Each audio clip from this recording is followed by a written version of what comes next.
Hi, I'm Becca Otis from Five Lines Pottery in Indianapolis, Indiana. And I'm Ryan Durbin from RD Ceramics, located in Southgate, Kentucky. And welcome to Wheel Talk.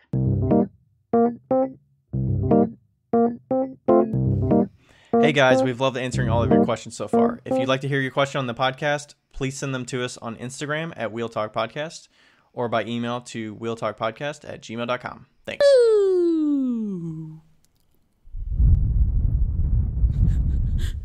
Whoa, is there a windstorm brewing? It's a windy day out here. I'm just a mouth breather.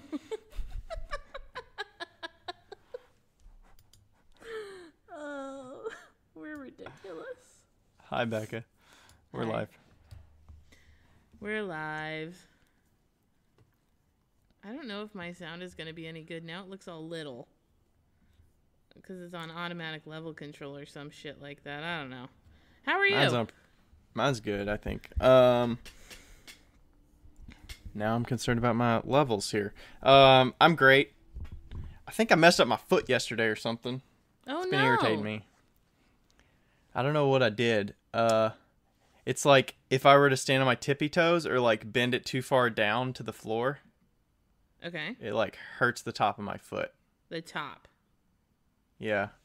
Like right next to my ankle on the What top kind of my of foot. hurt is it? Is it like a sharp pain or is it like a dull ache?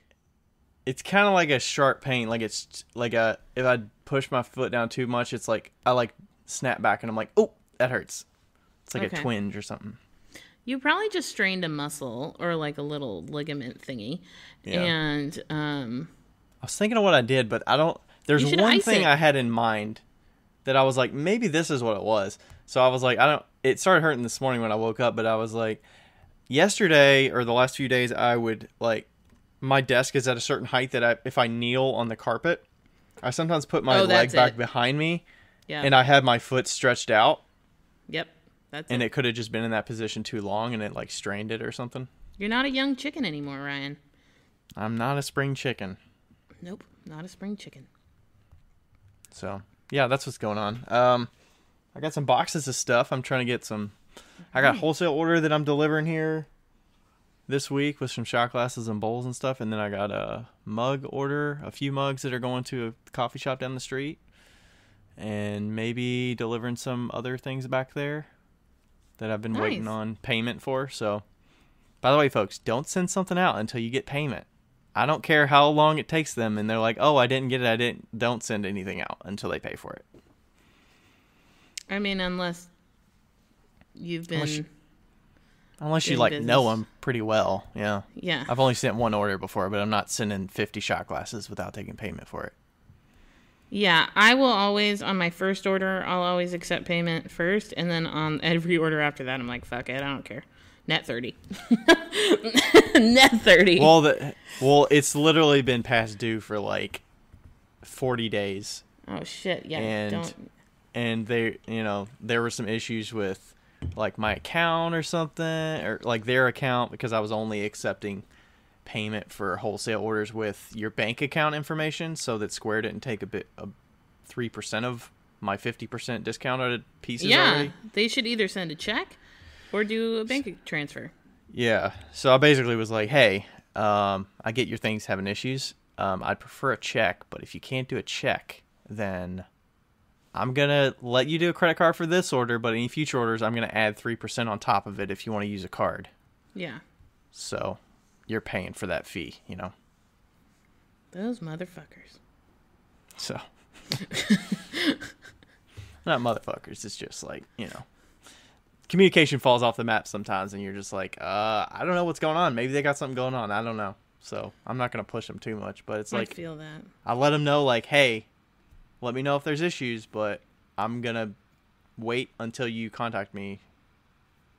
Otherwise, this is the last communication until you let me know. So, yeah. Yeah, nothing else otherwise. Trying to get some studio time in, get some stuff fired, but... Are we releasing this one tomorrow, or do we have another one to release? We have another one. Okay, cool. That Is there timely information that you're gonna share? Yeah, there is. Okay. I was gonna tell her because I was thinking about how sometimes you forget things and stuff, and I wanted to tell you a funny little story that happened with my pot swap partner, of whom I'm not gonna share who it is. It will all soon be revealed, but she okay. On November 18th, I got a message from somebody saying, hey, I'd love it if you could do a consultation with me. Like, I'm willing to pay, blah, blah, blah. I just would like to, improve on a few things, blah, blah, blah, blah, blah.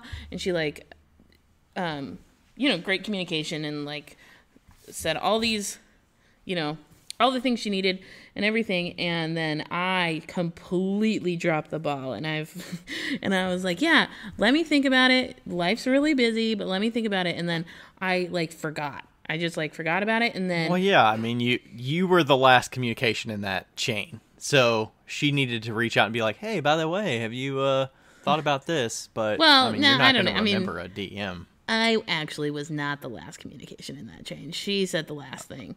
And so it was me. And so it was 100% my fault. But I remembered it. I remembered it, and then I forgot who it was. Because, you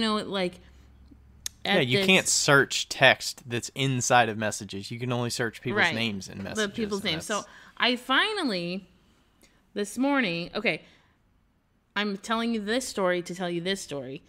When I get my pot swap partner, in whenever we got them, I looked at it and then I closed the email and I looked at her profile and I was like, sweet, I can do this. And so I started making it, and I didn't look at it after that. And so I forgot the name. And then I found the name, when I mailed it out, and I mailed it out 3 days ago.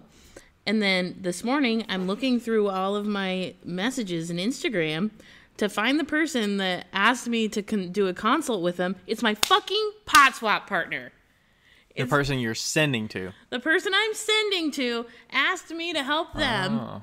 And I feel like a fucking terrible human being. But also, I mean, it's an understandable moment of me forgetting. You should put a little card in there that says free consultation with Becca for 1 hour or something.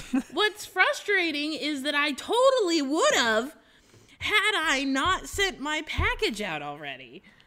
Oh, well, you just got to procrastinate like me and just not send it yet. I know, and in the package I put she's gonna listen to this, so she's gonna know how bad I feel. I feel terrible.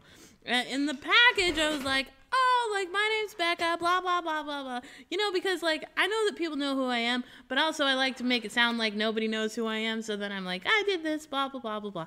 And I send a nice letter and all the things. Yeah. And I'm like, God damn it. There was such a good opportunity there, and I fucked it up. So. Now you just got to follow it up. Maybe you should send her a handwritten card to follow it up. Put it through mail. That's a great idea. She's going to hear this, so. Anyway, maybe sorry, she'll expect Christy. it, but I got my pot swap too from the person sending to me. It was awesome. I got mine too today. And she wrote a very thoughtful note, mentioned the podcast, and learned a lot about. I wish I had it handy. I don't know if she wanted me to read it because she was like, "I'm glad you didn't read that in public because I'm kind of dyslexic," or I don't know if she said she's actually dyslexic or whatever. But I was like, "Well, it was good. It was enjoyable. I liked it." So yeah, I got a. I won't put her on the spot, but it was very thoughtful. Jenny, thank you. Ceramics by Jenny. Oh, I got one. I got mine, and it's from Fledgling Studios. Is it Fledgling? Fledgling. It's Fledgling. Fledgling. Yeah, Fledgling. Where's Fledgling Studios out of? She's out of Canada, but the package came from New York. So I wonder if she's right on the line. So she just went over into New York and mailed it out. Or she shipped it, and that's the receiving center in New York, and then it goes from there to you. No, the return address was in New York. Oh, that's weird. Okay. So it was Niagara Falls in New York. So I mean, it's right on the fucking river. So yeah. Anyway, she's from Canada, and she sent me a beautiful note as well. It's super thoughtful, and the cup's great. It says, I can't remember the goose said. It's 2 geese, and it has like the other one says fuck you, yeah. What is it? Fuck you, Fuck yo. you, yeah. Yeah. No, I took a picture. Hold on. It says it says hoser, fuck you, eh? It's great. I love it. That's funny. It's funny. So Yeah, mine has ice cream cones all over it. It's a mug that has ice cream cones. Oh, yours was so cute. And then I got the little I'm using it as for next to my tea or next to my Keurig for the teaspoon and stuff. It's got donuts on it. That's adorable. Yeah, she gave me a little Christmas tree ornament too. Yeah. So cute. And then a bunch of Canadian treats. Yeah, mine was Ceramics by Ginny is in British Columbia. So nice. Which I don't exactly know where that's at in Canada, but I know it's up there. It's probably BC. pretty cold there. Vancouver's in BC. Okay. So it's a Western territory? Is that right? Territory? Wait, I don't want to be wrong. God. Oh, put on the spot, Becca. Oh, yes, no. I was right. I'm right. Okay. Yeah, it's in British Columbia. Yeah, so it's the western southern part of Canada. All right. I'm sure it's nice there. Yeah. So yeah, I still have to send mine out. I gotta figure out what I'm sending. I feel so bad, but the deadline's not till the 8th, so today's the 2nd. I'll get it out. You should not have said that. What? I gotta send it out. It's not saying I'm kind of procrastinating, but I want to put. I'm trying to think. The letter is a little bit holding me up too, because I'm like, what do I say in this thing? But we'll see. Yeah, I wrote a letter. I sent a lot, but I always send a lot. Yeah, I'm definitely gonna send 2 or 3 things, but yeah, I sent a fancy cup, a shitty cup, and pinch pots. So. Ooh. Yeah. You can't send like alcohol in the mail, can you? No, Bear tried to do that, and I told him he can't do it. He's sending to Europe, and he's like, I want to send him some bourbon from Kentucky, and you can't. Yeah, I don't think that's. And legally. I was like, Bear, you cannot send bourbon through customs. Like that's like.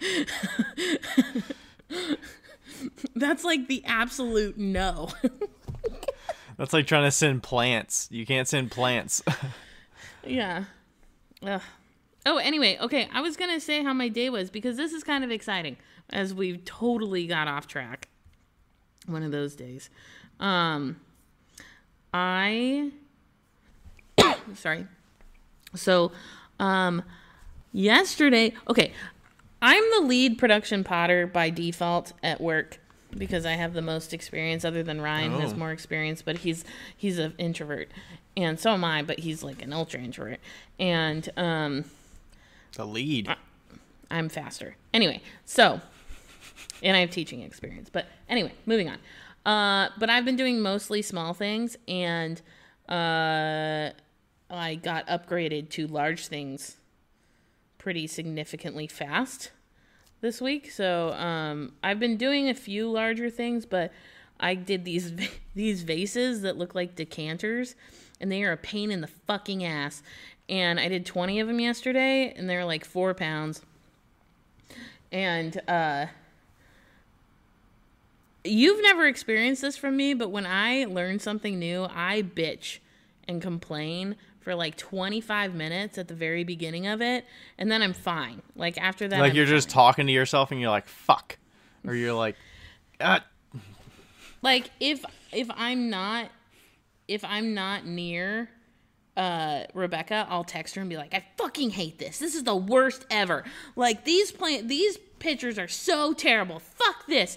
And I'll be like, fuck this person. I hate this so much. I can't do this. And I like complain. And then like after like 10, I'll text her and be like, disregard. I figured it out. So when you're starting something brand new, does she have a thrown version right there? Yeah. Like she has like a wet version? No, she has a finished version. A finished one, okay. And then and she gives you dimensions and stuff? Yeah. Wet dimensions. Okay. Yeah, or I have to convert it. But yeah, and so like that happened with the vases yesterday. I was like, fuck, and I flopped like 5 of them. I was like, I hate these so much. But then I finally got them.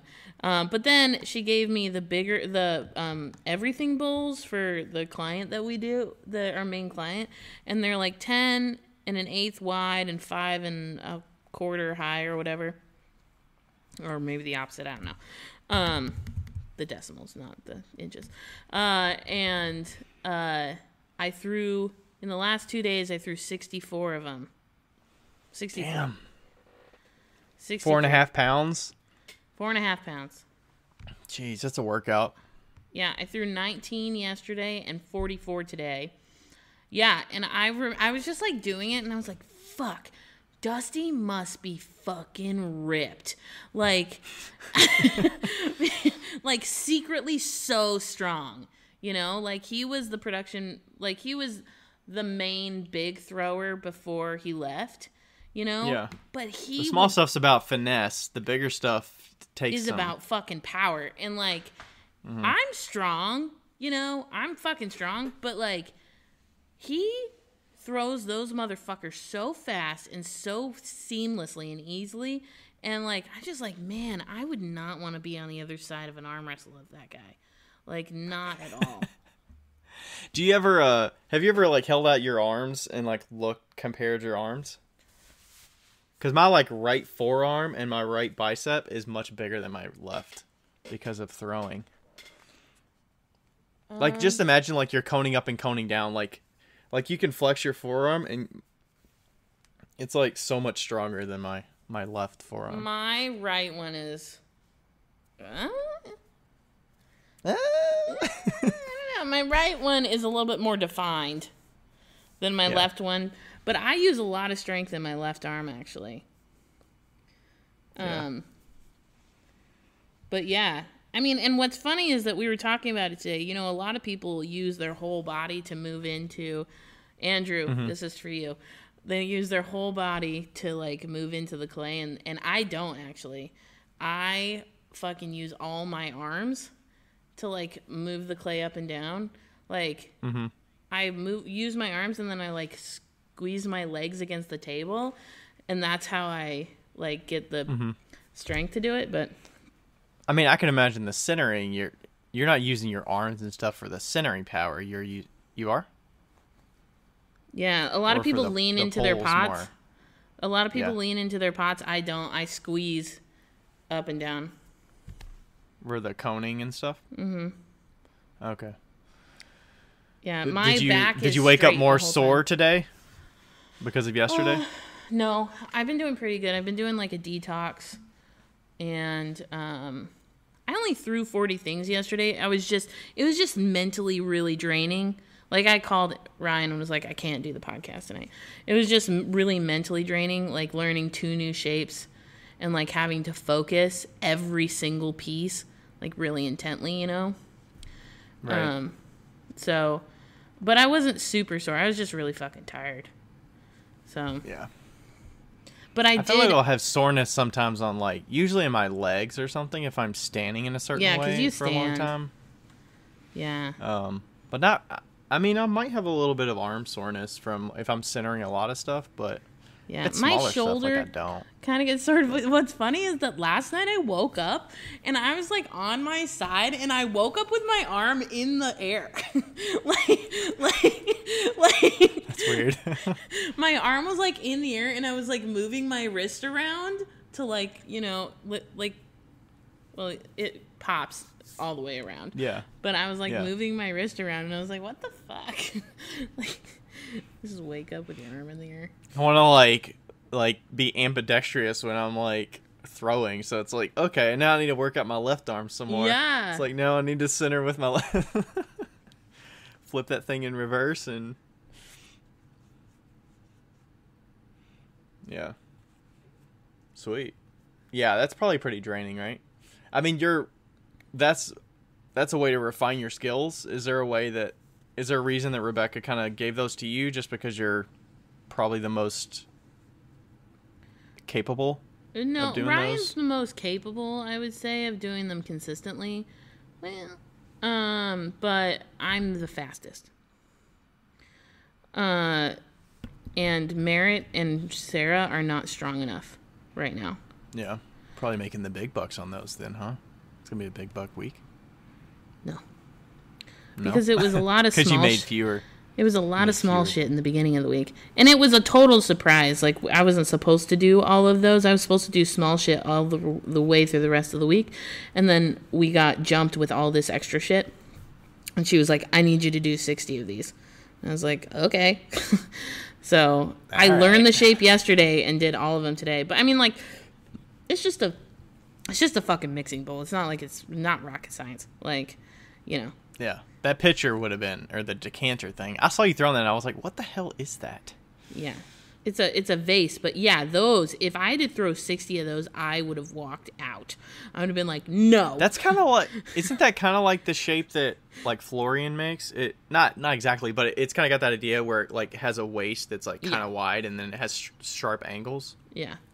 Yeah, it's a bitch.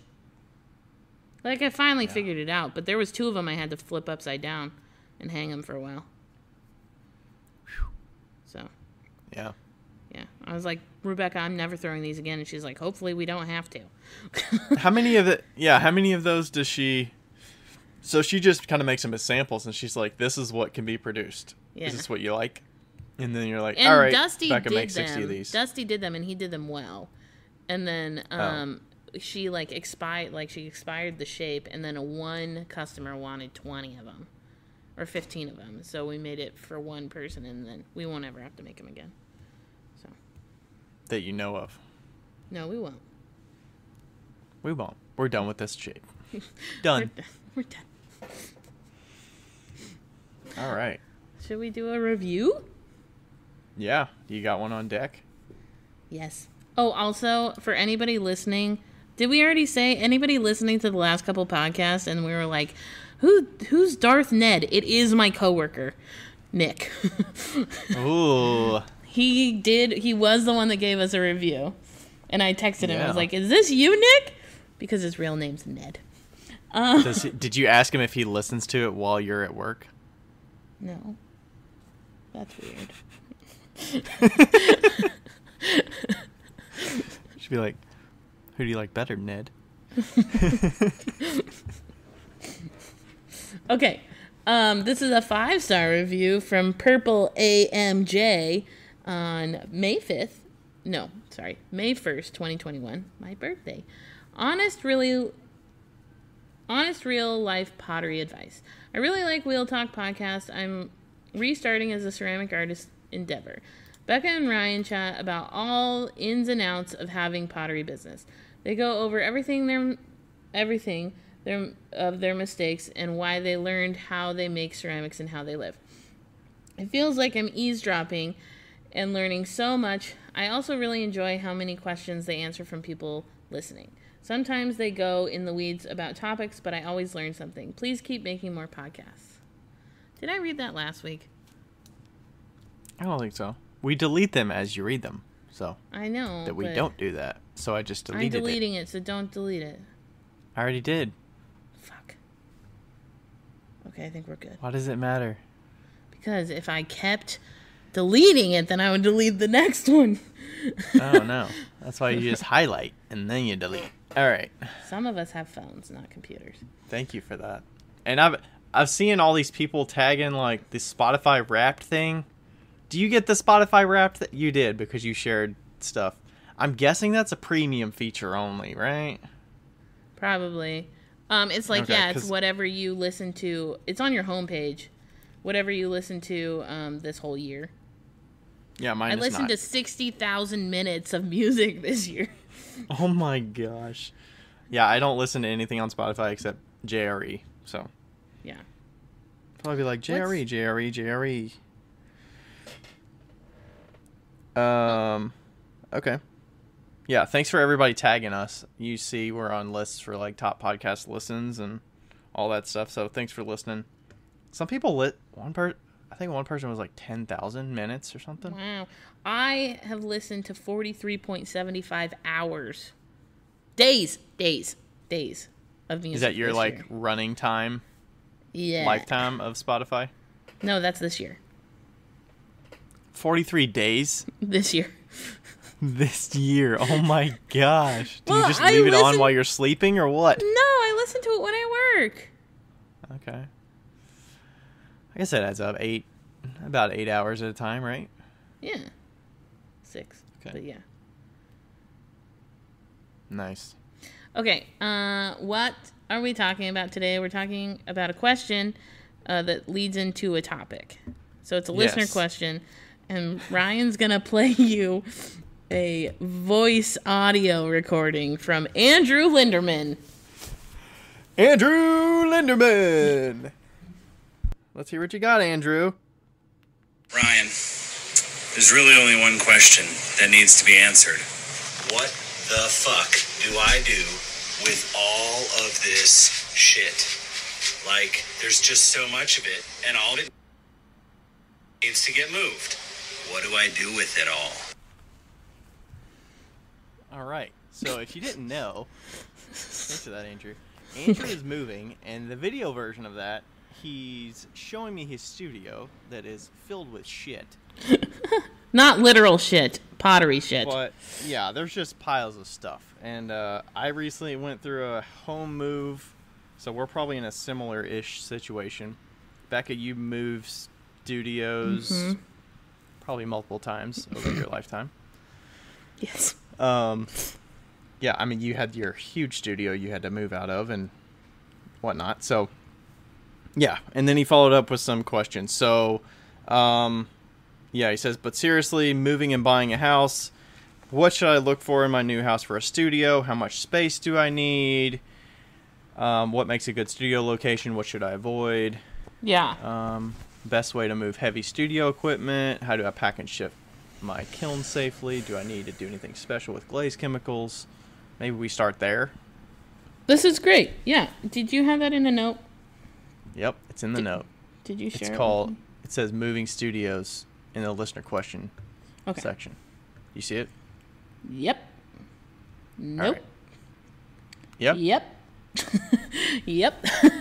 All right, you see it. Cool. Wow. I think we should start for what to look for when buying a house for a studio, because we've both bought a house and put a studio in that house. Yeah. Would you say this applies to renting too? To what? To renting? If you're Yeah. renting a house? Yeah. Like Chris Birch Okay. rents, and he has a studio in his Yeah. house. I mean, obviously, if you're renting an apartment, that can be questionable. But I could have a studio in my apartment. It just wouldn't have a kiln. You know? Right. Yeah, so what are you kind of thinking about? You're thinking about, I'm mostly thinking square footage. Like, Yeah. first off, like, what do you currently have for square footage of your studio? You know, what do you need? What's your essentials? And, like, you got to think a little bit long term of, like, am I going Growth. to need more space over time? Yeah. Am I going to need, like, the same amount of space? Do I plan to grow this? Or is this going to stay a hobby and I don't need as much space? Or Right. Like, am I is going to there start mixing my own glazes? Do I need more storage that way? right? Is there opportunity for growth outside of the initial building, like a shed or a flat piece of land that you could put something on? You know. Yeah. Or do you need a dedicated space that is your studio and only your studio? Right. Or are you fine with sharing it? Like, you know, for me, it didn't have to be, it had to be a dedicated space that was, how big is that room? 12 by My 12. old studio was probably 20 by 20, maybe. Yeah. Which That is what, room's 400 not square very feet? big. Yeah. That room's like 12 by 12, but then he has another room that he has the kilns in that's probably 20 by 10. Yeah. Yeah, so my old studio was about 400 square feet. My current working space with the studio and the kiln area and storage for ceramics only stuff is probably about the same amount of space, maybe a little bit less. But kind of close. You know, it's just a little more awkward of a space. I don't think it's less. Yeah, it's just broken up. Yeah. But it's kind of nice, though, because it's like you can work in one space. You know, you don't have to like... Yeah, it's partitioned off, so it's, you know, all the glazing and kiln things. Like nothing green where it goes into that space. Right, that's nice. Until it's going into the kiln. Yeah. What I look for also is the flooring. What type of flooring you're going to be dealing with. Because if you already have cement or it's a cement subfloor, like you had carpet but you knew there's cement under it, that's nice. I wouldn't want a wood floor. Yeah. Like in an old house, you know, a wood floor with like ridges and stuff.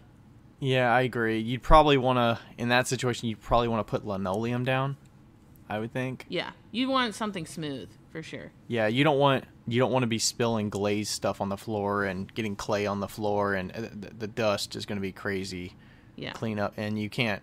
I mean, mopping floors is iffy because you don't want to add moisture to the wood too much. Yeah.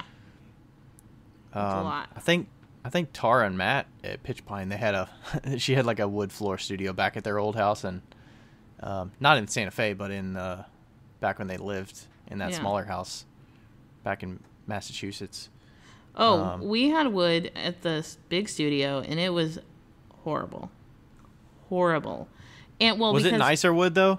Yeah, because the studio used to be a wood floor store.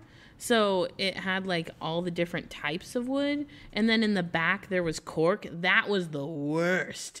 And of course that's how the hell do you clean cork? They do. You don't. It's not sealed, right? Sometimes they seal it, but no, it's not. And you don't clean it. It's fucking terrible. And that's where the glazing area was towards the end. And then the back was cement. But then in my studio, it wasn't even fucking flooring. It was just like subfloor glue. Yeah. Yeah, it was terrible. Yeah, so definitely the flooring is a good factor. We had the carpet, we stripped it up.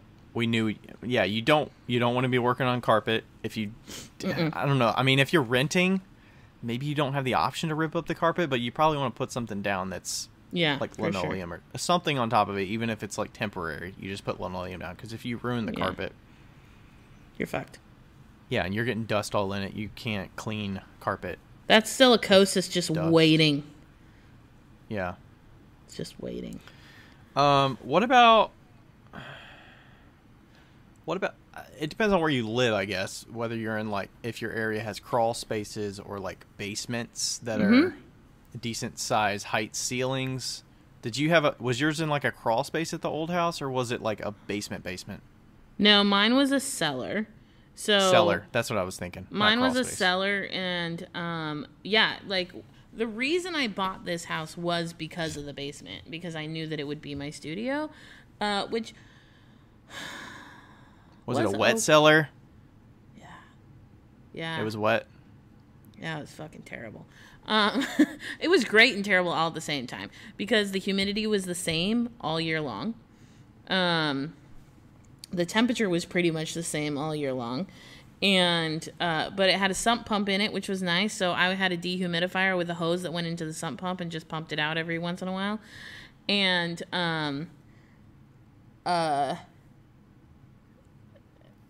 but like the pots would dry really slowly, which was nice and sucky all at the same time. And but the ceilings were a normal height in the main area. It was probably 10 by 12, maybe. The whole studio or the whole cellar? Yeah. Well, there was like a hallway into it, and that had pipes going through it. So I could walk under it without ducking, but I had 2 inches to spare. So like somebody that was higher than 5'4" had to duck. And the stairs down were like real sketchy. And they had a railing, but I had to take the railing out so that I could get pots up and down easily without killing myself. Yeah. That's definitely a factor. Yeah, like that's Andrew Linderman has a basement studio right now, and he takes pots up and down just like I used to. And you just huck them on your shoulder and take them up and down, on boards. You get real used to it, but it's a factor, you know, because like in the end, I had my glazing studio on the front porch, so I would have to go all the way through the house with all the pots. But yeah, so basements are nice because of that humidity. It's just standard, but they can be a bitch. Like one time, a rat died, and I had a fly infestation, and you know, Was your floor level down there? yeah, it was cement. It wasn't sealed at first, so I had to seal it because it was leaking pretty bad. Yeah, it wasn't flooded waterproofed down there or once. whatever. Yeah. Flooded down there once. That was fun. Yeah, we had to waterproof our old house. It was not doable. Like, we would have an inch of water if it was a heavy rain in the studio. Yeah. So, like, we had to waterproof that quick. Yeah. Yeah, so you want to, like, kind of think about those type of things. And I did it the cheap way. Like, I just used deck and dock and put it up the walls. But Yeah, we paid like $10,000 to get waterproofing done, getting the tile and the piping, and they dug up a foot away from the wall and put all that in the wall and sump pump, and it was a lot. yeah, and like, yeah, I really like basement studios. Like, it was great for me, and it was probably maybe 150 square feet total. But it worked really well. You know, that size was fine. But I didn't glaze in there towards the end, like I said. My glazing... You wouldn't want to be moving glazed pots up and down the stairs, right? No. Move bisque pots, and then, Like, you'd move greenware out, and then you would not bring pots back in that were finished, basically? So, I had a small kiln down there, and I would did. bisque down there. And then, after they bisque, I went up, put the bisque pieces in the shed that I built, a 10 by 10 shed. And then, once I needed those, I would take those bisque pieces to the front porch, and then glaze them there. And the front porch was probably 6 by 20? 6 by 15? You sealed it off, didn't you? You like hacked together a seal. I sealed it off with OSB on the bottom, 4-foot wall OSB on the bottom, and not clear but like frosty white Visqueen. Oh my god, it looked like a druggy house or something. Yeah, it did. And it wasn't even covered all the way because I couldn't cover the kiln area, so that part was open. And oh my god. And what's even better is that the way that I got the Visqueen up on the top of the ceiling is that I used fucking paint mixing sticks and stapled them to the ceiling. Oh my god. I put the paint mixing sticks between the Visqueen, like where it folded, and stapled and nailed them to the ceiling. It was the most ghetto ass redneck motherfucking porch. And I told my neighbors, I'm like, you better feel lucky. I'm your insurance. Nobody's gonna come down this street. You're just dropping our property values. Don't try to sell while it still looks like this, but yeah. So yeah, that was fun. Gosh. But yeah, so like keep that in mind. Like I outgrew my space, but it was manageable as somebody who only lived there by themselves. I think the making sure that it's insulated enough to where it's not going to leak and there's not going to be water everywhere. That's a big factor, especially if you're like storing boxes of clay down there. You don't want your cardboard boxes like getting soaked, or your glaze material bags and stuff getting soaked. Like, you need to think about that. Because we had leakage, and then cement boxes got wet, and if you're transport, I think the steps is a huge factor. I'm realizing now that I have to transport things. At least we have a walkout, so I can roll stuff down the side of the house, the clay, and then walk it in to the walkout door and into my studio. So I'm only walking at like 20 feet, but I don't want to have to walk 50-pound boxes of clay, 10 of those or 20 of those into my studio in the basement, down a narrow stairwell into a cellar or something. Like, that would be terrible. Did you have to do that? I'm guessing you did. Yeah. Or did you store it? Did you store it outside in the fridge? Yeah. In the old fridge that doesn't work that was in your backyard? Yeah, I stored it in the fridge that I got from my friend's mom that didn't work. That I put in the... to make my house even less valuable, that I put in the driveway. And then stacked clay boxes inside because it was insulated. Yep. Because they wouldn't freeze. And they they might have froze during the... Yeah, I think the... How important do you think the comfortability is? Because a lot of people can't probably do a lot of work in the winter if it's like completely not enjoyable. Like if you're in a garage that's not insulated and it's 40 degrees in there during the winter, like... Yeah, that is definitely per your own, like... Location? Not per your own location, but per your own personality. Like, I could work in 45 degree wet, like, cold, you know? It was fine for me. You just have a space heater by you and warm water and you're behind you. Yeah. With warm water to throw with and... Yeah, like, I'm completely comfortable in a mediocre space. But not a lot of people are. So I think that's... You have to decide for yourself what is doable. Now, lights are really big. Like, when I got to my studio, there was one pole light switch. Like a chain with one bulb? Yeah, a chain with one bulb. Oh, that's terrible. And I'm lucky that I had a friend who was an electrician, and he found some balusters at a job site and installed them for me. But, are they called balusters? They're called ballasts. Ballasts. I mean, you could just call it you talking about the 4-foot fluorescent. Yeah. Yeah. The ballast, I think, is technically the mechanism inside it that powers. I don't know what you call I think you just call it a fixture. Yeah. Light fixture. Yeah, so, like, I had that. And keep in mind, like, if you have a basement studio or if you have a studio with a small entrance, you need to keep in mind if you can get a fucking kiln in there, either in pieces or all at once.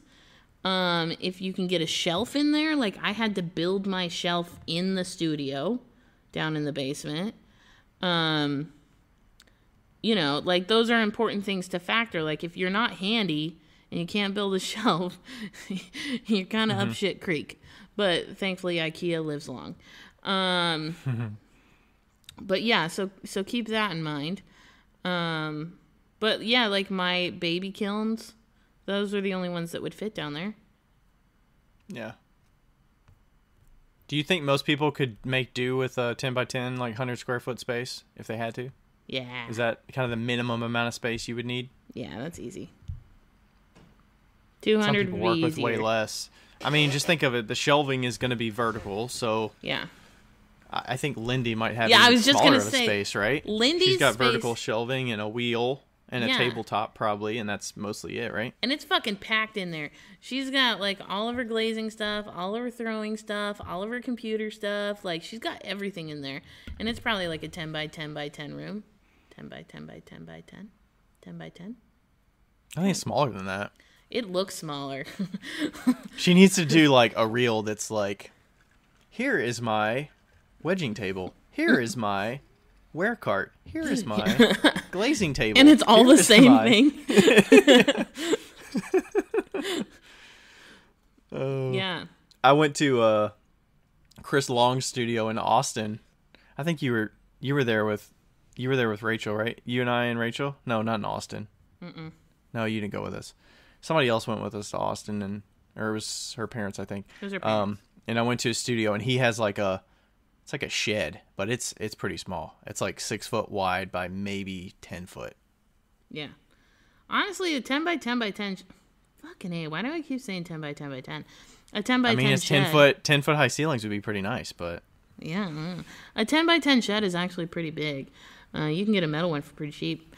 But it's not insulated or anything like that, you know. What's our next... Like, okay, so that's... What's a great studio location? A great studio location is, I think, a separate garage on the property. Okay. That's like ideal. A separate insulated garage. That's good. Yeah, because that's going to be well big enough for Yeah. growth, and you could most likely use it for. It depends on if you're using it for a car too, but Yeah. but yeah, some people have those garage. I think another Seattle artist, she's building a shed, but I think she does it in her garage right now. She's I in think, Portland. Portland? Well, that's her name, another Seattle I know, artist. but yeah, she's in Portland. I don't know if she's... She's building a space, but I think there's a number of people that have garage kind of things that work. I mean, you could get a lot of stuff done in a garage. You know, Liz Cohen Ceramics, they like built a shed that's probably like 10 by 15, and it's a pretty good space. It's pretty tall, so she has a lot of storage up at the top. Yeah. It's nice though. It's got AC and it's got heat and like, you know, it's got a door that doesn't slide. It's like an actual door, you know. Yeah.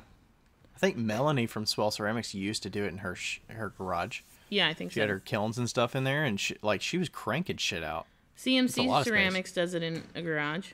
Is it CMC? Does she? CME? The one with the drippy, colorful ones. I'm not sure. Look at us. But yeah, I think that's a great space. Ideally, you'd probably want water. Not necessary, though. I lived for 3 years without water in the studio. Yeah. I don't have water access here, so I have to like figure that out. I've kind of got 5-gallon buckets with water that I'm I think using you should for put a various hose things, through the but window. I don't know. Well, it's also getting colder. I mean, that's going to be... It could freeze and stuff. I don't know that I want hose water. Because you'd have to leave it on all the time. Yeah. Or hook a hose up to an actual spigot that's in the house. Or have a barrel outside with a hose. And it's still going to freeze, though, if it's outside. I mean, You could wrap it up. You could wrap it up with a little blankie. And then what, I have it coming through the window? Yeah, have it coming through the window into a little heater thing, and then have it drop from the heater thing. That sounds like too much. I do have water access, but it's like tucked away in the corner by my kiln, and it's not enough space to put a thing there, and I don't want the water right next to my kiln right there. So yeah. Okay. Water We something. about the Yeah. house and stuff. What about the best way to move the heavy studio equipment safely? Friends. Yeah, I mean, Men. I think, yeah, we actually got it moved pretty decently. The thing is, with kilns that are in sections, like, you can just split that shit up and load it in the back of an SUV or car. I mean, multiple trips, but depends on how far you're going. Like, I think Andrew said they're actually going to put a lot of their stuff in storage, like in a pod or a couple pods.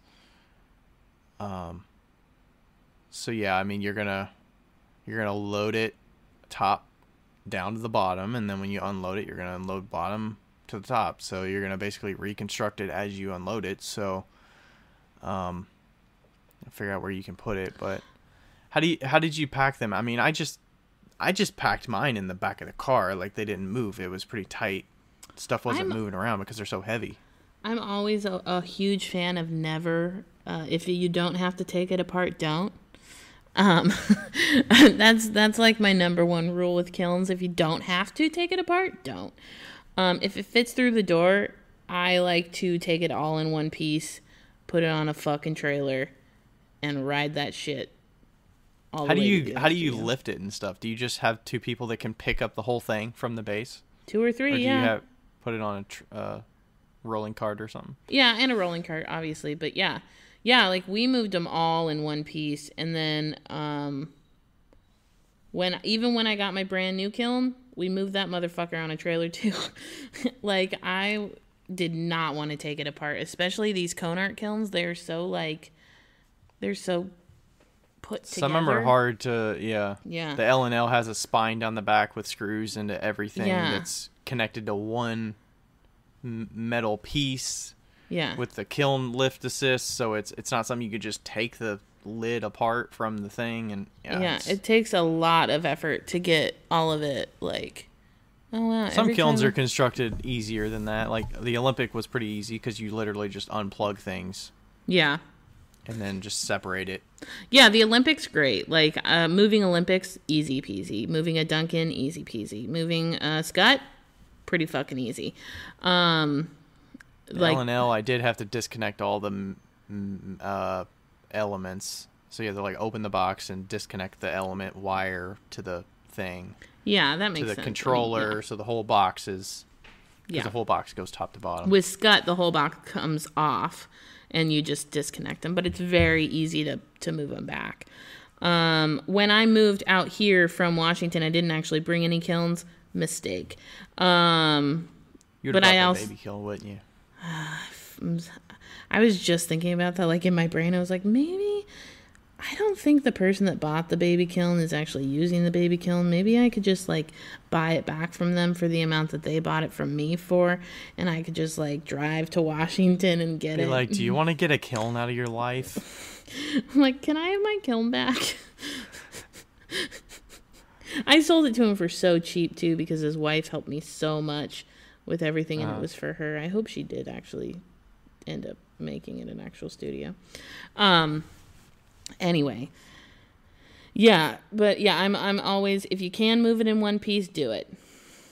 So those smaller kilns, you can for the most. I mean, would you say don't put it on its side though?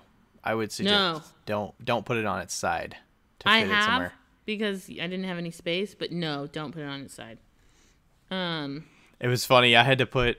I think when we were loading the L&L, we had it go on its side when we fit it through a door because it was too wide, and the elements fell out of the channel because they're not like attached to anything, right? They're just like kind of sitting in the channels. So I was like, oh no, they're falling. Oh, so I had to like put them all back in. But luckily don't they move weren't it like on side. So far gone. Yeah. Oh God. Oh, just because it's gonna compress the bricks, and the bricks are gonna become fragile. I would say if you're gonna have any issues transporting stuff, you're probably gonna degrade the bricks. Yeah, and don't do it by yourself. Like, find some friends, give them some beer and pizza. Like, don't do it by yourself. If you are moving a bunch of big stuff. Now, I will say this. The first time you move a studio, you get rid of a lot of shit. The second time you move a studio, you get rid of a lot more shit. What kind of shit were you getting rid of? Oh my God. In your first studio. This makes me sound like a hardcore hoarder, and I'm not. I'm like 150% not. The first time that I had kilns and stuff, I was like, because you didn't have a lot of space, so I mean, didn't have a lot of space. Theoretically, you didn't have a ton of stuff. I just had a lot of clay, and this lady I think named Star. I think her name was Star. Anyway, she came and picked up all the clay. I wasn't even there, but I had a bunch of clay in buckets and stuff. But just like I've just learned, like reclaim. Yeah, I've just learned not to keep shit anymore. You know, like I am. Are you eating Tootsie Rolls? Who buys a whole bag of Tootsie Rolls? Tootsie Fruit Chews. Oh, they're the fruit ones. Okay, I was like, that's not disgusting. Tootsie Rolls. You know which ones are left? Can you guess which colors are left in here? Tell me the colors. Oh, the lemon? No, like, what's the overwhelming color that's left in here? The yellow with the brown. Not gonna eat? False. Wait. Show me the colors on the front of the bag. I can't see them. Green, orange, yellow, pink, blue, and red. Or pink. Maybe I said pink twice. Blue. Yes, blue. I don't like blue. Because blue's vanilla, right? Yeah, no bueno. That's my favorite one. Could you mail me those? It doesn't really go with these. I like the vanilla. You can get them next time. You got to come see me to eat them. Okay. Anyway, thankful for that short commercial break for Tootsie Roll fruits. Yeah. Tootsie Fruit Chews. I used to collect kilns. Like whenever somebody was like, "Hey, I have this kiln. Do you want it?" I'd be like, "Oh, sure." Not anymore. I have a one kiln Say no limit. thanks, I'm good. No thanks, I'm good. Yeah, you just get rid of a lot of shit, and then you realize that you don't even use that much shit. Like the amount of tools that I actually use is like 10. I use like 10 tools, and like I went from a 3,000 square foot space to sharing a 1,000 square foot space with 4 people. So, Yeah. but yeah, you just get rid of all the things that you don't need. I saved all of the cutting items, like all of my circle cutters, and a good table is always good to save. Shelving's always good to save. I wish I would have saved those rolling carts. Like, oh my god, I'm so mad I sold those rolling carts. What kind of rolling carts were they? Metal? Yeah, They had like the slats in them. Yeah, yeah, and like, Would you use those for like rolling glazed pots to the kilns? yeah. Okay. And I put vinyl flooring on it, and that fit right in there. But like everybody's like, why did you give all this stuff away? I thought that I was moving in a much smaller trailer than what I was when I actually did. I could have fit a lot more shit. Yeah. How many times do people regret giving or selling things when they're downsizing? Yeah, like really think about the things that you're selling if you are downsizing, moving studios. Because, I mean, like if you're just moving from house to house, it's pretty easy. But if you're moving like out of state or to like, to another state and there's a significant move, really consider what you could buy again and what you have. Like, I kept my slab roller, great investment. I'm never going to sell it. I kept my wheel, obviously. I should have kept my baby kiln because that would have given me all 3 major appliances that I needed, Because you didn't come with a kiln, right? So you still required, you Yeah. had to buy a kiln I was going to get to you up and running. I was going to keep the baby kiln, and then I decided not to keep the baby kiln. And it's because Dusty said he had a kiln or something. I don't fucking know. But yeah, so just like really, I would say like before you move, really write down what you're actually using in your studio so that you, when you're in the midst of all the chaos and all the shit that you have to get rid of, you're like, okay, this is what I need, Yeah. What if you have a shitty kiln? Like, should you move that with you? I feel like at the bare minimum, you have to have something functional to keep you moving if you're able to get into a studio. Because you don't, especially these days where kilns are harder to come by and they're back ordered and all that stuff. I don't know if that's still the case right now, but no, it is. It's been the case that it's like, it's very questionable. So if you have a kiln that's working and you know how it works and you know how it fires, keep it may not be easy to be like, you know what, I'm going to get rid of this kiln because I want to upgrade to a new one. Because then you get there and you order a kiln and it's like, okay, it'll be here in 9 months. What are you going to do for 9 months? Right, exactly, which is exactly what happened. That's why the kiln's name is Juno, because it was late and it took 9 months to get there. Oh,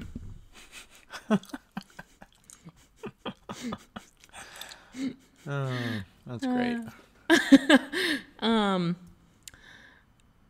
So yeah, that's something to really consider. But for lifting heavy things, I always say, ask friends if you have man friends or strong women friends or capable hands. The more the better and the faster if you can do it all. Because like when we moved my home studio to the regular studio, me and John and like one other guy did it in like 2 to 3 loads in the trailer. Yeah. And I did it in the yeah, and I had all my, he mentions glaze chemicals as well. Do anything special with those? No. I don't know. I mean, I didn't transport those in a trailer. I just transported them in the back of my SUV. I transported mine in to a be trailer. honest. Yeah, to be honest, I probably should have did more masking and stuff while I was doing it, because I'm sure it kicked up some dust when you're transporting big bags of stuff. But yeah, I had to also transport like buckets of glaze. That was a thing. Those get kind of cumbersome and annoying to... I move them a little bit at a time, though.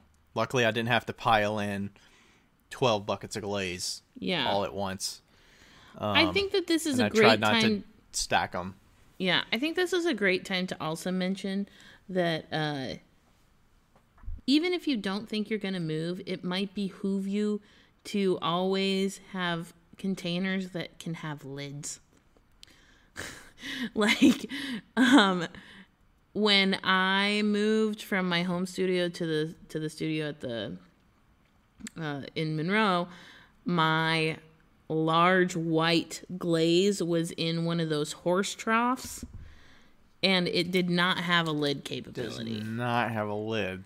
So I think I poured it into 5-gallon buckets. But keep that in mind. Like, you want something that you can at least have a lid. If you do have to transport it, then you don't have to worry about it. Same with glaze chemicals. Like, I put mine all in trash cans, and they all had lids. So that's just a good practice to get into right away. Were they secure lids? Absolutely not. Yeah, like you couldn't put that on its side. No, I didn't put them on its side, though. Yeah. So you have to transport it vertically, yeah, or else the chemicals spill everywhere. I think they also did spill everywhere, but we taped them down.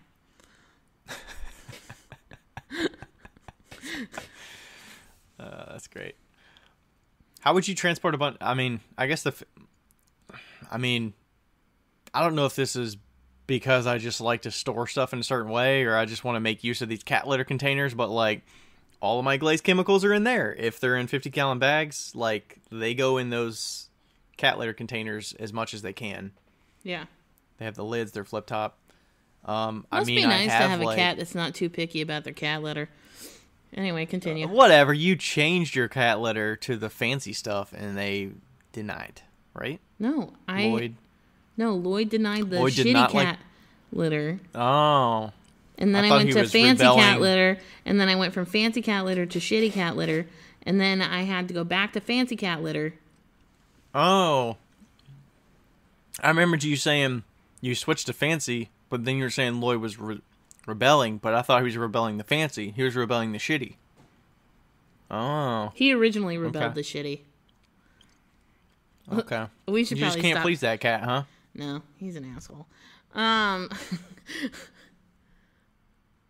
I can see him in my window right now. Jerk. Anyway, wow, this is a really ADD podcast today. We're adding a little Oh yeah, the cat litter here. Containers. Yeah, I mean, yeah, that's good too. For they have lids. You can stack them nicely. Yeah. In the studio, you can stack them nice. I feel like you stack those better than 5-gallon buckets because they're, I don't know. 5-gallon buckets stack really well, but yes. Yeah. So it was a lot of that kind of moving things. Let's see.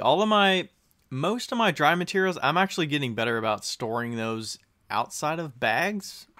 They're in like the Talenti containers if they're oxides and stuff, so that they're sealed and they're easy to transport and they're not going to bust. Yeah. I did have some in like glass containers, and some of those have busted over the years. And then I'll use like, those big like, pretzel containers that have like a screw-on lid. Like I'll put stuff in those so they're secured and they're not going to disintegrate if they get wet or something. Yeah. Is there anything else about glaze chemicals? They get bulky. I mean, maybe see if you can sell some. Is it worth selling them off, you think? Depending on what it is. I sold mine off. I sold all of my glaze and stuff off. You know what's really... For way too cheap. Crazy? Yeah, like, I bought a bunch of glaze chemicals from somebody that... It was one that, like, his father used to do. I think I might have told this before, but I got the wheel and stuff from him. He had glaze chemicals there. So old. He had, like, 2000, like, early 2000s written on it or something. It's like, use this one first, or, crazy. I think Andrew said, just piled up and dusty. And I was like, oh my gosh. Somebody I saw, I think it was Andrew. He had a glaze chemical that was from like 1965 or some shit like that on a story like the other day. Yeah. Yeah. I mean, it was so cheap. I got a bunch of like copper carbonate and some like cobalt and Yeah. some like tin and like all this stuff that's not super cheap. Yeah. I would wear a mask, by the way. They pile up. By the way, when you do ship, like when you do the chemicals, Packing them up. I would wear a mask. Yeah, you're gonna be getting some dust in the air. Oh, also, how do I pack my kiln safely? You don't ship it. don't ship it. I think Matt and Tara might have shipped theirs. They can take a little bit of a beating, but yeah, not. I don't know how they ship theirs. Would you say definitely pack your furniture separate? Don't put it inside your kiln. Oh, for sure. Yeah, furniture separate. Posts in a box. Shelves on their side. Side. Do not put your shelves flat on the ground. They will break. Put them on their side, leaning up against the wall. I put my shelves, I shipped all of my Advancer, or packed and moved all of my Advancer shelves, and I surrounded every single one of them in cardboard, and then taped them all together, like in sets of 4, and then I put them on their side against a pillow, and then kind of like snugged them up. Those would probably fit nice in the floorboard behind your seat. Yeah, there was a cat there, so. But yes. Oh, okay. Well, I was in a U-Haul, so you know. Yeah, but yeah, definitely you want to ship those, or you want to move those standing up, not laying down. They will break laying down. There's a good chance they'll break laying down. Okay. Next one on here. What do I do? Well, do you want to do the hire movers thing? Would you hire movers to ship your studio? No. I mean, you're still going to have to pack all your shit up, right, if you have movers? Dude, just get some good friends. I say break it down into, you know, I don't know what kind of storage situation he has in his garage, but, you know, work it out over time of like, hey, I'm going to be in the studio. If I'm leaving the studio, I'm going to carry a box up. Yeah. Or, so it's not like, oh, I'm going to just store all these boxes so my whole studio is filled with boxes and I'm going to move it all in 2 days. Yeah. Yeah, I'm not good at that because, like, I sold everything in my studio. You know, like, it was all sold. The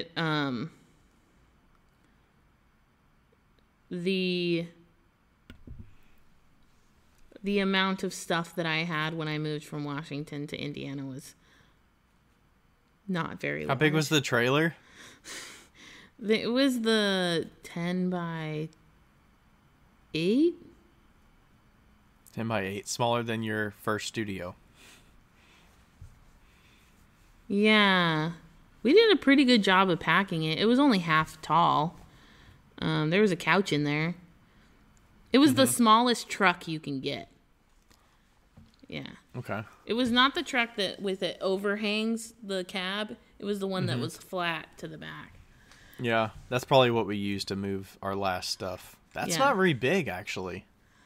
We had to take all the last things from our house in 3 loads of that. Yeah, I don't have a lot of shit. And half of that was my you didn't even have like a mattress. Yeah, half of that was my studio and the mattress was in a box. So. Yeah. Nuts. Okay, so we figured out the mover things. Okay. What do I do with my pots? Moving sale, mystery boxes, just take them with me. Oh, also, wait, with movers, I did consider doing movers. It would have been like 3 times as much expensive, I feel like. But my dad said that What if you're moving your house, though?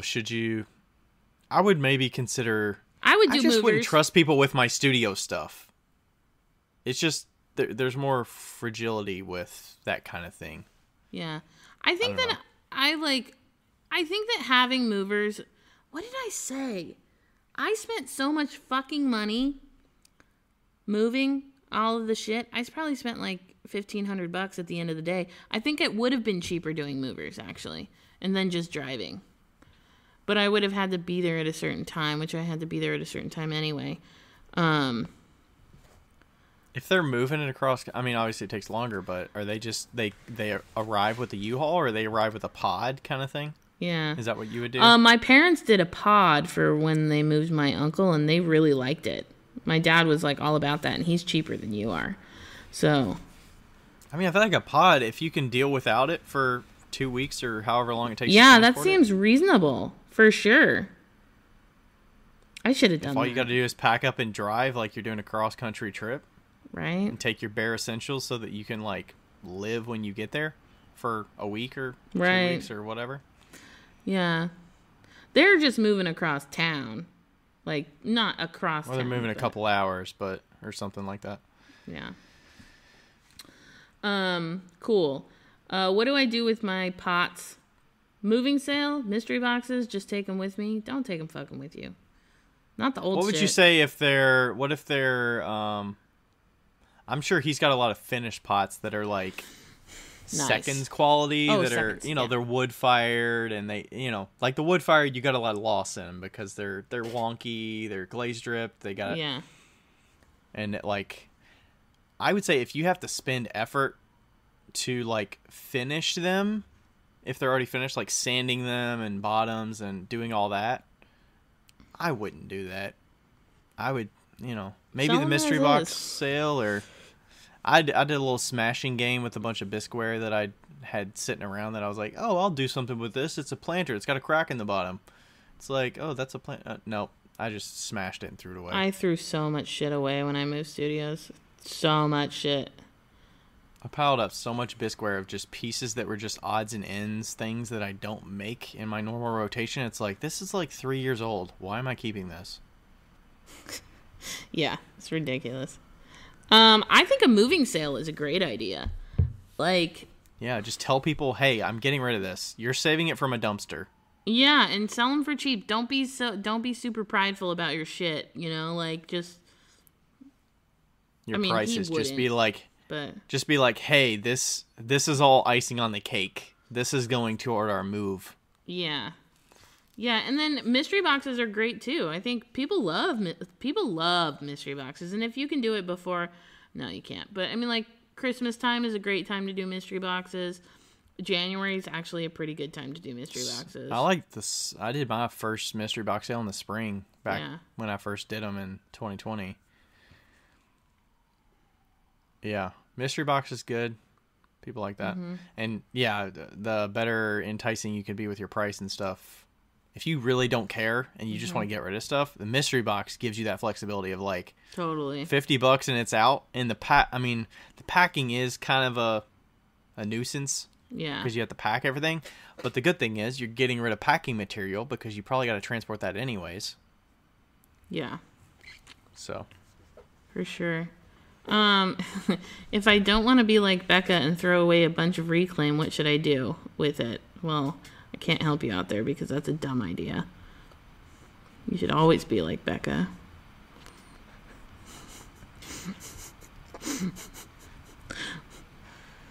Don't be like Becca, and then there's a saying, you should always be like Becca. I don't know, what did you do with your reclaim? Becca. I didn't have more than 5 gallons of reclaim, so I just brought 2 5-gallon buckets over to the house. Oh, okay, that's not bad. I don't know what to tell you. They weren't even full. I mean, I had 2 5-gallon buckets, and I had a bucket that was with slip in it, but the slip was like half full. Yeah. So it wasn't terrible, and I didn't have a bunch of dry stuff because they always are encapsulated within a 5-gallon limit, and if it's full, then I reclaim it. So. Yeah. I'm actually reclaiming clay right now, by the way. Like, I did actually reclaim clay. At your personal studio? Yeah, I felt really proud of myself. It is a lot easier when you just have 5 gallons. So easy. Yeah. And you don't have a pug mill, right? Mm-mm. Okay. Do you know if Andrew has a pug mill? He does not have a pug mill, nor a mixer. I think somebody has a mixer that he knows. I think it's Doug. It was a clay mixer, though. Yeah, I think him and Doug went to get a clay mixer, a Shimpo. No, a Bluebird. Bluebird. Was it Bluebird or was it? No, it was a Soldner. It was a Soldner clay mixer. Anyway. Oh, okay. Yeah. That's heavy as fuck to move. That's heavy as fuck. Speaking of heavy as fuck, did you ever get your Lockerbie wheel? Another tangent. Yeah. You did? It's in your studio? No, it's right outside the door. Oh, okay. Does it fit through the doorway?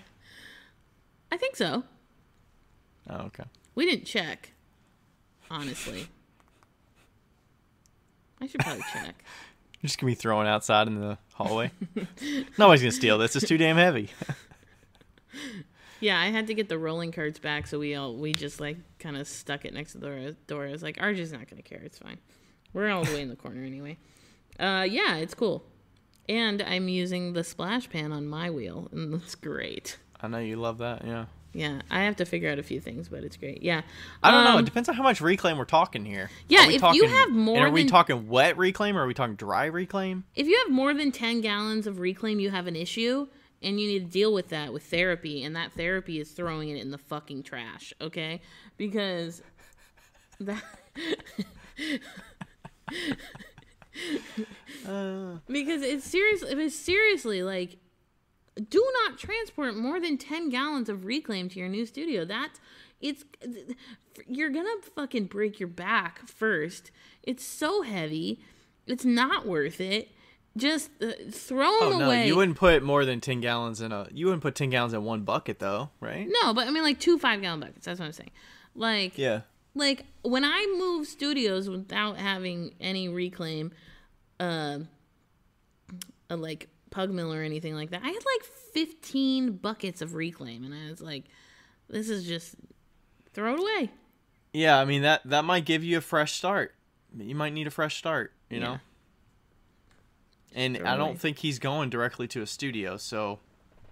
I mean, you could give it to your local school, obviously, if they wanted it, but... Or just offer it up and say, hey, if somebody's local that wants it, here, come get it. It's cone, whatever, clay. And yeah. Also, you can make a pizza oven at your new house. That's also another thing you could do. By the way, we're thinking of building a pizza oven outside here. Right out here on the patio. Rachel, do you want to be involved in building that? Fuck yeah, I do. Where do you get bricks for that? Do you just use regular bricks, or do you have to get like kiln bricks and stuff?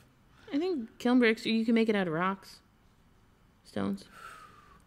Are you talking about the reclaim because you cover the top of the thing with reclaim? You do like a sand dome, and then you cover the top, and then you bake it from the inside, yeah. This would be fucking legit.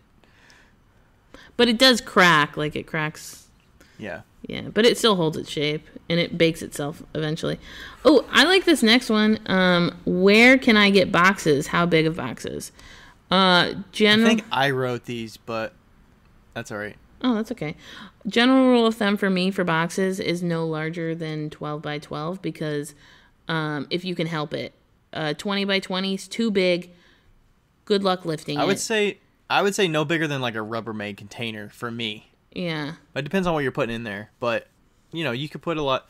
I had somewhere that were about that size that had like dry materials in there, like raw materials I put inside a cardboard box that were all individually bagged, and that was manageable. It was still kind of heavy, but... Yeah, most of my boxes were like 12 by 12 by 12. I had a few 20 by 20 by 6 or 8 or whatever. But I actually just bought mine from Uline. 12 by 12 is not really that big, though. Like a clay box, 2 clay boxes together are like 12 by 12 by 12, right? It's a lot bigger than you'd think. You can get a lot of shit in there. Yeah, but like, imagine lifting. Okay, like I was lifting that box right there had my dry materials in it. Okay, then 16 by 16 by 16. Don't go to a fucking 20 by 20 though. Those are awkward as fuck. Yeah. Like. Especially, I mean, most of those you got to carry by the bottom anyways. You can't like side handle those because the stuff's gonna be so compact in there. Yeah. If I was gonna move, I would not buy my boxes from Lowe's. Although those boxes are extremely heavy duty, they're kind of expensive. I'd probably buy them from the local box store, like, the paper supply store. Why are you buying boxes? Where? Why are you buying boxes? I would suggest finding places that you can get boxes. For free. See, I don't know. I'm more of a mover of organization. So I would rather pay for the boxes and have them all be the same size and stack neatly in the U-Haul than like go find a bunch of boxes. That's true. That if it has to be systematic and you're working with specific space, I agree with that. Yeah. But Limited also space. yeah, Rubbermaids are great too, like, you know, Rubbermaid totes. Those are great. Like the ones from Lowe's and stuff if you can reuse them.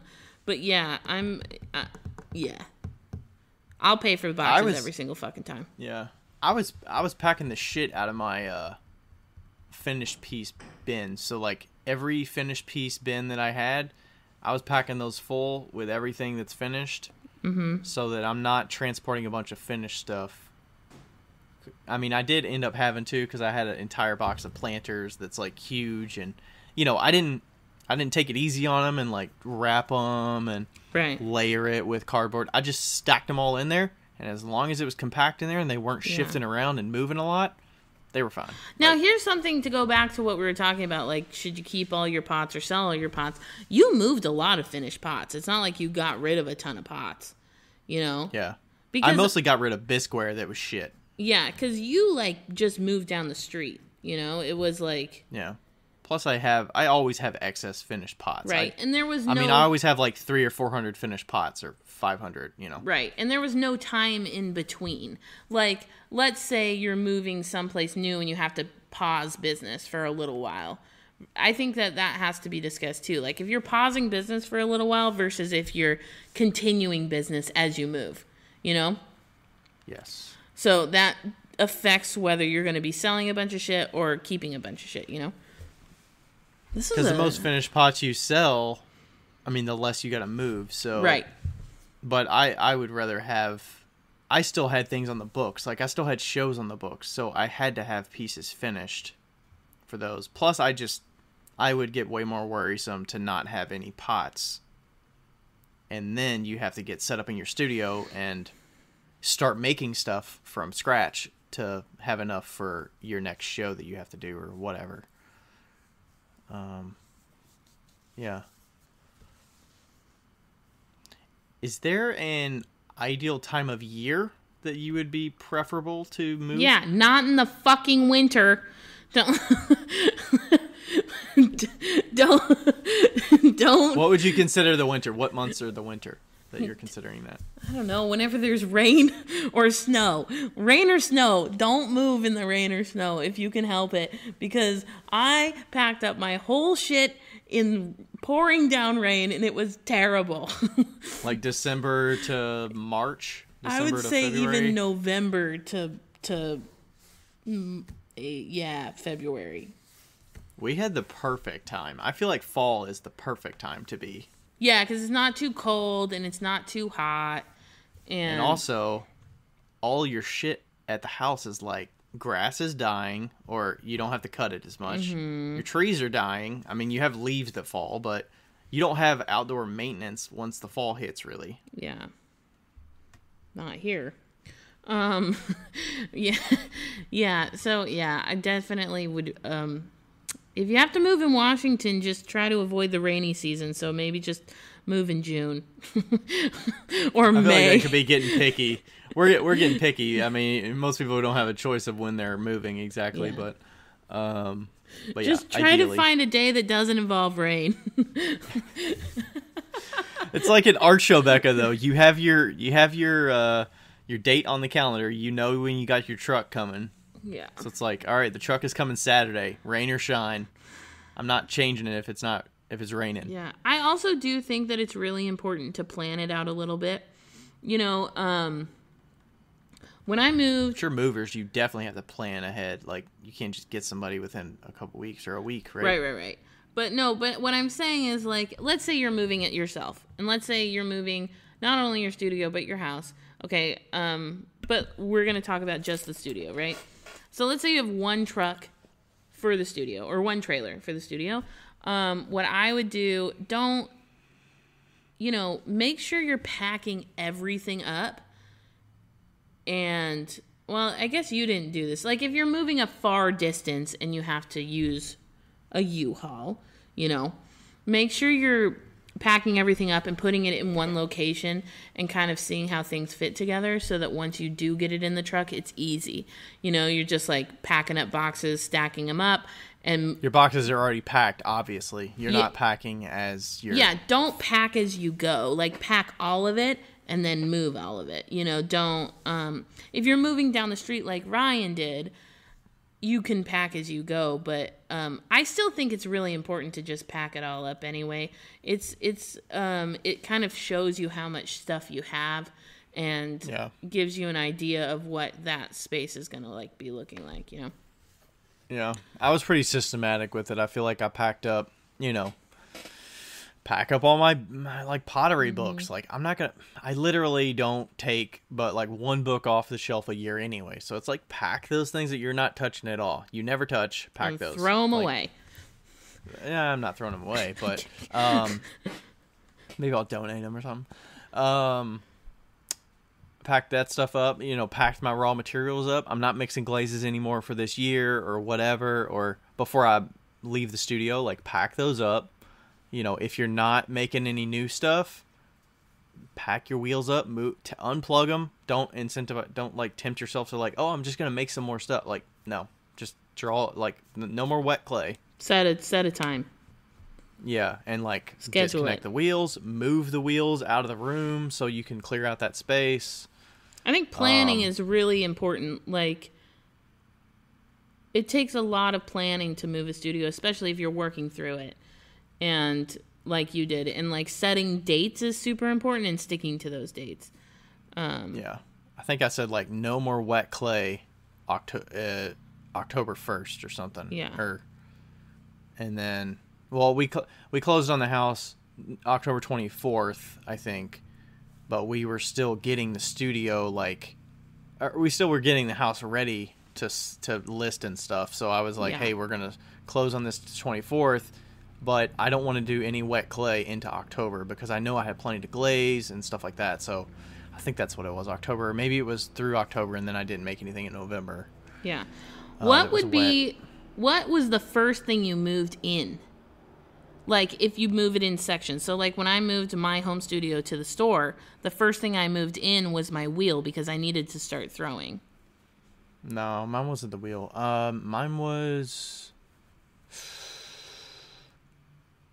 I would say it was probably the raw materials because they were in 5-gallon buckets. Okay. They were in the, like, cat litter buckets. They were underneath my table. So those are, like, heavy. Mm-hmm. I'm more of a, like... I don't want to put off all the shitty stuff to move till the end. Like, I'm not moving all my glazes last and all my raw material, like, all the really heavy stuff. So you try to, like, systematically, like, okay, I can take a couple boxes of bisqueware. Like, that's not terrible. But, like, I don't want to take 10 buckets of glaze all at once. Yeah. That's exhausting. I was just thinking about how... this is the fucking podcast of tangents. I was just thinking about... when I moved into the new space, it was December of 2017. So 4 years ago. Huh? Yeah. 4 years ago. And I just remember thinking, like, just sitting there on OSB because that was I wanted to protect the floor. Bad idea. I wanted to protect the floor. How do you clean OSB? Oh, you don't. It was fucking terrible. Just ruin the wood. Her linoleum. I don't know. Do they like roll out linoleum? I don't know. But anyway, I was just like sitting there and I was throwing my wheel and like it was just so empty, you know? It was just so empty and I was just thinking about the progression of the studio over the 3 years and like how proud I am of like how it grew. And I think that it's really important to note that when you move to a new studio space, give yourself time to grow. Like, you don't have to have everything all at once at the very beginning, you know? Like, oh, I've got all this space. Let me get a slab roller because I have room for it now. Right. Like, all I had was a wheel, and I think I had 1 or 2 kilns, and my glaze buckets. A couple of tables and shelving and... I had 1 table and I made all the shelves, and but it was a real slow progression. It was super slow. Like the first year, it looked like a whole. It looked empty. Yeah, it looked really empty, and the last year, it was so full, so like cool, and like filled with all the things. So I think that that's really important too. Is that use this as a new beginning. If you're gonna move your whole studio space, and it's not a new beginning, but use it as a new beginning. Like, find the really important things that you need, and make the space your own, and be willing to change things, because this new space is not going to be the same as your old space. It's not going to work the same. Yeah. You're going to have some have shelving new units systems. won't fit, or you can't have this really, really nice table that you love so much, but there's no spot for it. Yeah. And it's a new space. You have to work within that new space. So I think that that's really important too, is that it requires a mental shift as well as a physical shift. Yeah. That was so profound. Yeah, I've had to adjust my, because when I was first getting in there and I was setting up my wheels and stuff, I was like, oh well, I don't like being against a wall. Right. So I'm gonna put my wheels in the middle of the room with the table here. Yeah. But then I'm like, oh man, it's bulky. It's that's like half the room. Like if I had my shelving units in there that I have now with the wheels in the middle, I would feel like there's nowhere else to grow in this space. Yeah. So I bought those cylinder 18-inch deep 5-foot tables. Yeah. And that's against the wall, and then my wheels are against that. So I have I don't need a 3-foot deep or 2.5-foot deep table in front of my wheel. I don't need all that space. So yeah. So yeah, that's I remember when you gotta fit within the space. When you first put them in the middle, I don't know if I told you or not, but I was like, "That's a terrible idea." And that, I think I was like, yeah. I mean, I worked with it for a few weeks, and then I was like, nah. I'm gonna get these shallower tables. I'm gonna put it against the wall. Yeah, but yeah, you just have to be willing to move with it and adjust with it. Yeah, it was great with my old space though. That was the spot to put them, I think. Yeah, it was perfect. It was a big open room. Yeah. And the pole was kind of a weird spot, and I wanted to see the TV. That was part of the reason I put it in the middle at the new studio, because I was like, oh, well, the TV's going to have to go up here because I don't have anywhere else to put it. Yeah. So I got to be within range, but I don't really have to I don't have to see it directly. It can be in the periphery. Plus I'm standing, so I can shift around the wheel. Yeah, you can also put a little mirror up there so you could see you could just peek at the TV in the mirror. And I am somebody that has to face the wall. I have to face a wall, and there's I've always had to face a wall, so I can't. Yeah. But for distractions and stuff. Yeah, for distractions. What was I gonna say? Oh, Merritt was saying that at the studio now, in Gravesco, I'm in what used to be their lounge area, and it's this 10 by 10 space, probably. Kind of by the front, but where the gallery's at? Yeah. Oh, it's an 8 by 8 space, maybe. Yeah. And, where you were sitting on the couch doing the work. I was working that day. Yeah. And when I got there, I was like, okay, I want to face the wall. And she's like, okay. And it's an open space. And so we actually had to put a whiteboard halfway blocking, because I kept getting distracted. And so it's a whiteboard wall. It's sideways, and it kind of bows a little. And then there's shelves behind me. And Merritt, who started working there in August, was like, yeah, I thought it was so cool that you had a whiteboard right by your wheel, but it's never changed. You've never even written on it. And I was like, that's because it's only there to block space. You want to put some OSB and Visqueen up? Yeah. I know, we thought about getting a curtain. Back to your roots. Yeah. But yeah, I always have to be completely closed off from the outside world. So. Yeah. Ears and eyes. Ears and noses. Yeah, ears and eyes. Yeah. I need the openness to make me feel like I'm not compact in there. I don't like that. or a little bit of openness. I mean, I'm standing up, but if I'm standing up and like looking at a wall, maybe it's because I work at a desk and there's a wall right in front of me on a daily basis. Maybe that's part of it, or like, you know, I'm in a corner kind of here, but it's open. I don't know, but yeah, man, I miss my old studio. Do you? Are you missing like equipment that you didn't bring, or just like the flexibility of what you had to work with? I mean, you got a pretty nice studio now, though. No, I really like the layout of the old studio, and there were these nice IKEA table islands that like didn't move at all and were like heavy as fuck, and I'd always set them like 6 feet apart and work between both of them. It was just great. Mm-hmm. And then I had my little studio in the back that was tiny. Yeah. I want you to, when you come here, I want to see if you have some ideas for Sure. I'm trying to figure out some things in the studio. I feel like I'm comfortable with the making studio, but the glazing area I'm a little iffy about, and storage and shelving and stuff. It's a little weird. I feel like we could probably make something that would work really There's just so many buckets, and I'm like... Have you seen those? I'm working with the tables I've got, and I'm like, I don't know. Have you seen those like table bucket like things where they like lift up the buckets? It's kind of like a layered system. Yeah. I think that we could like flip it open. Yeah, we could like make something for you that would work in that regard. That's a good idea. It's like the whole thing is on a rolling cart, and there's like 6 buckets that sit into like a wood top. Yeah. That might not be a bad idea. Make it nice wood so you could clean it at least, you know.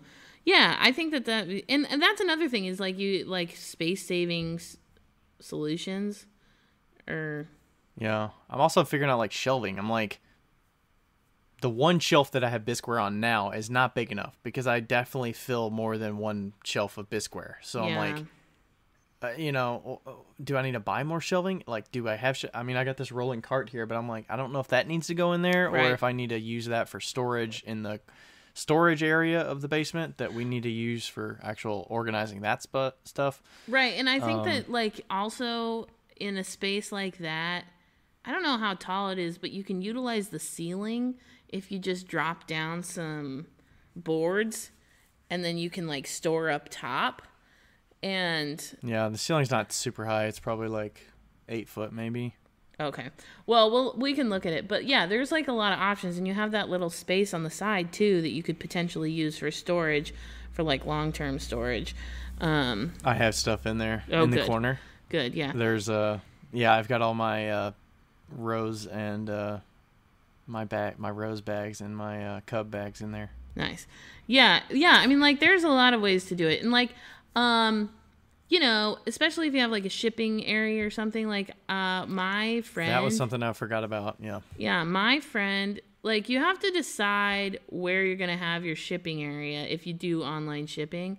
And like my friends, when they built their studio, they built racks above because they had like a tall garage. So they built racks above and put specific size spaces for all the boxes so that they could just pull out the boxes, you know, because like they Kurt have... Hammerly? Yeah, kind of like that. And because they have, I mean, I wasn't talking about Kurt, but yes. And yeah, everybody needs Greg. So like, everybody needs a Greg. Everybody needs a Greg. But yeah, like, really look at your spaces and see how you can utilize the ceiling if it is a tall space, because you know, you could even just throw some packing peanuts up there. Those things take up a lot of space. Like, and if you only need them once a quarter, take a step stool and get up there and get it. Exactly. Like, you know, store shit above or on the side of things. And yeah, I'm kind of running into that right now too, because we don't have a dedicated space for shipping in the studio area. Do y'all have a do you have a central table somewhere? No. And I really wanted to get like a central table. We might still make one. But I also think that we have a kiln that Dusty just fucking left that I'm going to throw in the dumpster. So Sarah's going to take the elements and we're going to throw it in the dumpster. And I think we could take that area in the corner and make it into a shipping area for all of us so that, it, you know, we could share it. Like, especially if you're sharing a space.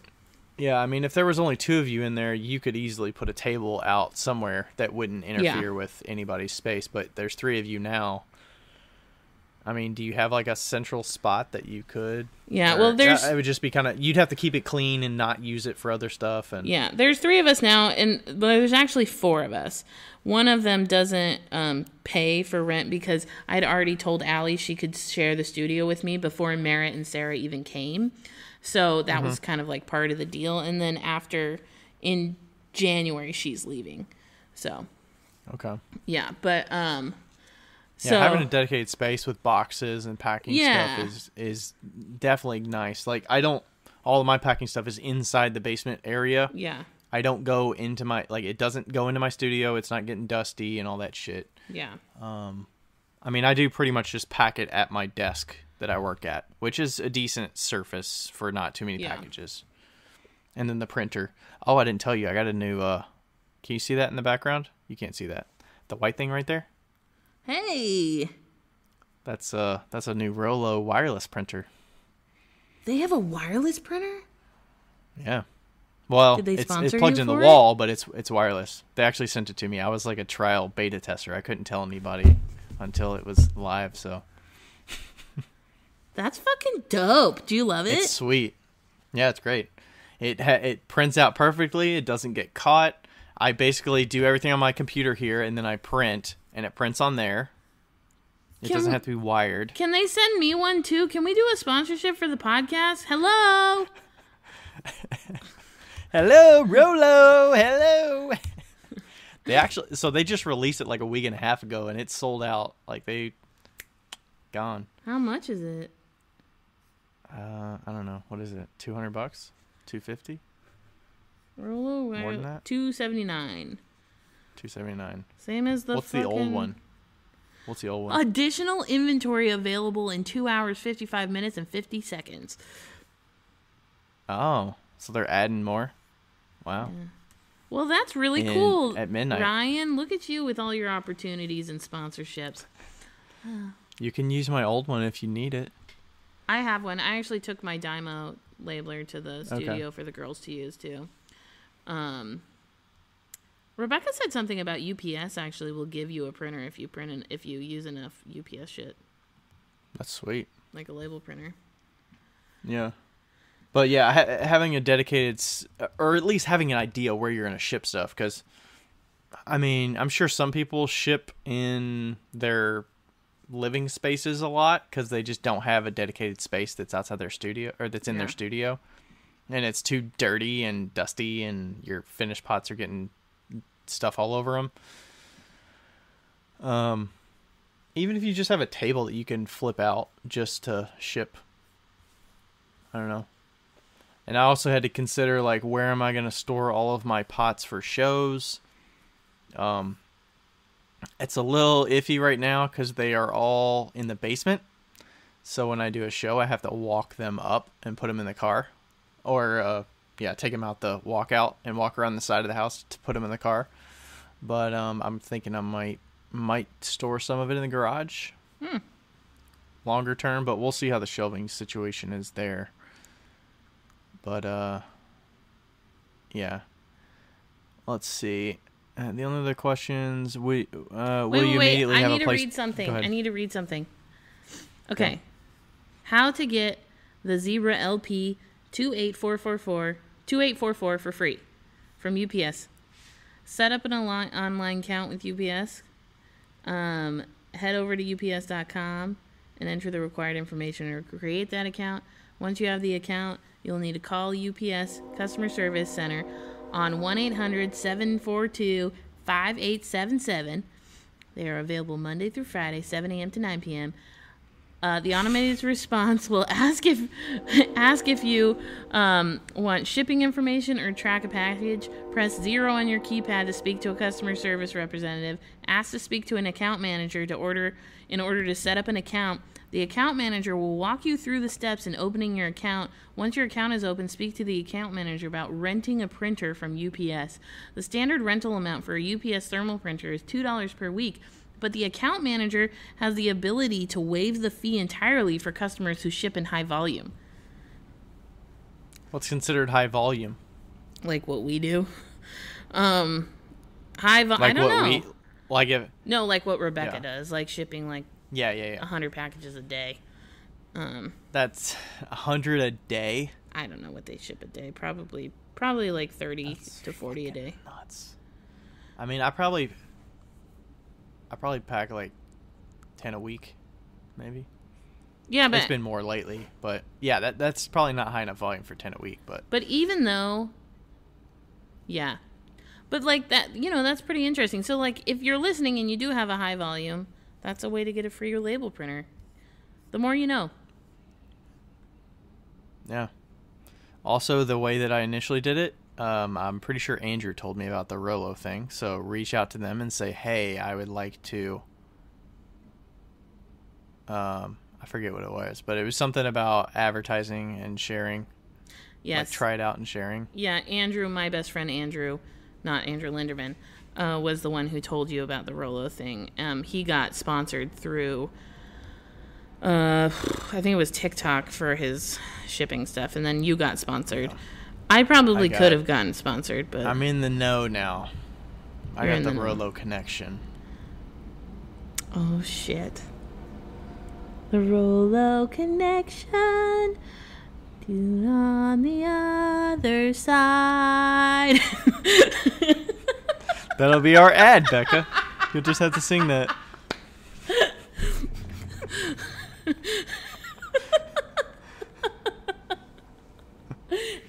If anybody else heard that when he said Rolo connection, thought of Rainbow Connection, you gotta let me know, because that is immediately what I heard.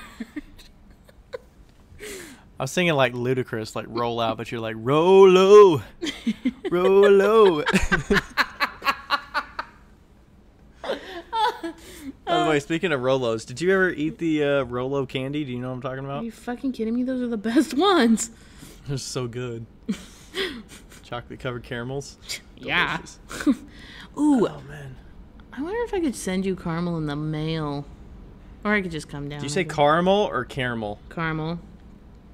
Caramel? I said caramel. I don't know if that's a Midwest West thing. I say caramel. Caramel. Wow, this is.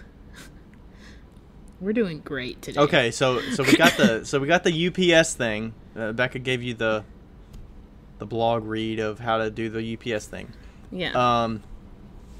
The other questions I asked him were: will you immediately have a place to put everything when you move?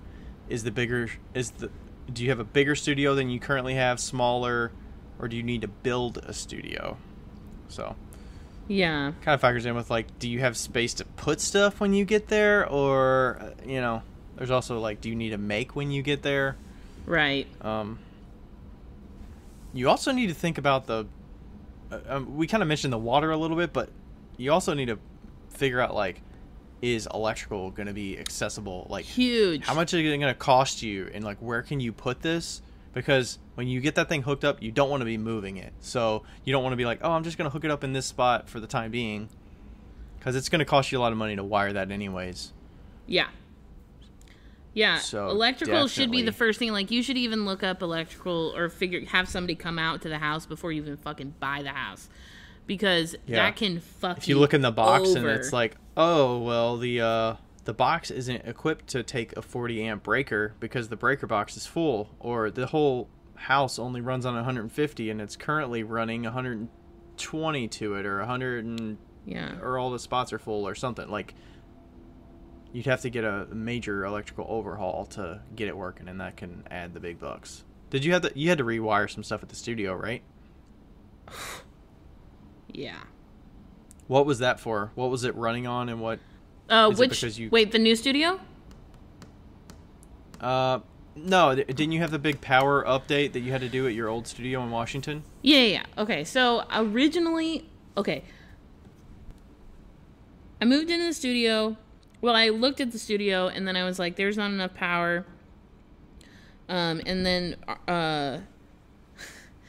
then Terry got his friend to do a on the down low electrical situation to hook up the kilns before I even moved in to the studio. And then it turns out that I was running two 60 amp kilns on a 100 amp panel that also took the Pushing whole fucking building.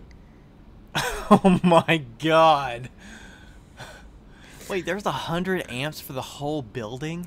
Yes. And it was in your studio? Yeah, it was a 3,000 square foot studio with 120 amps. And it was for the whole wait. When you say the whole building, you mean like your neighbors and stuff, right? No, just for me, my Oh, just building. for you. Okay. Yeah. I thought you meant that. Okay. And then just for your... I lived with that for like a year, and I would like I would never run a kiln at the same time. Like both of them at the same time. But then I had to upgrade the electrical from 100 amp, 120 amp or whatever it was to probably 300 or something, 340 amp.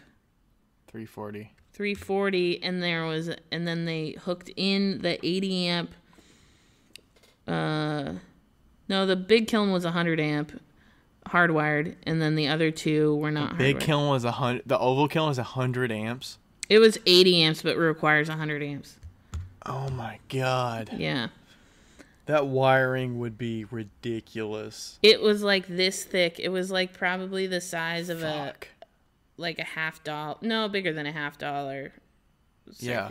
Like 2 inches almost of wires. Yeah, that's nuts. We got the wire that we got was $300 for 125 feet of wire for the art. Thankfully it was right next to the panels, you know.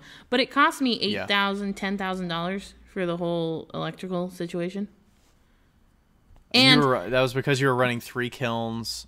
Yeah, and and every kiln was new at that point. Baby kiln, oval kiln came at the same time, and then scut kiln was new as well. But the baby kiln and scut kiln all plugged in. I would recommend hardwire, like wiring them in regardless. Like the kiln I have now is hardwired in. There's no melting of plugs if they're hardwired, you know. We've seen some of those on Clay Buddies. Yeah, it's just as easy to hardwire as it is to fucking put a plug in. So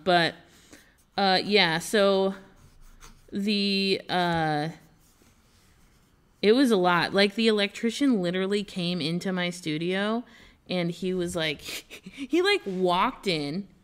He was like, "We're so busy." He walked in, looked at my box and said, "We'll have it done in 2 weeks."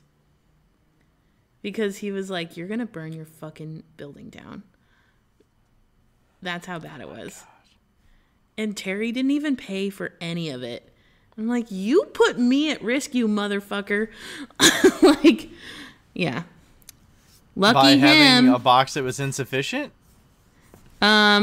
No, the wiring was so old and so janky. It was like so outdated. Oh. Yeah. Wow. It was super dangerous. Like, it wasn't even what I was running off of it. Yeah, you definitely need... I would say the electrical part is probably one of the biggest hurdles or stumbling blocks of and most getting important. your stuff set up. And most important, because, like, you have a dad that can do electrical stuff, but not a lot of people do, and you do not want to do electrical if you don't know what the fuck you're doing. Like... If there's anything to pay for in a studio, it is the electrical. You can start a fire so quick if something goes wrong. You can electrocute yourself. It's like so dangerous to do the electrical by yourself if you don't know what you're doing. And so keep that in mind. Like, pay for it. Just pay for it.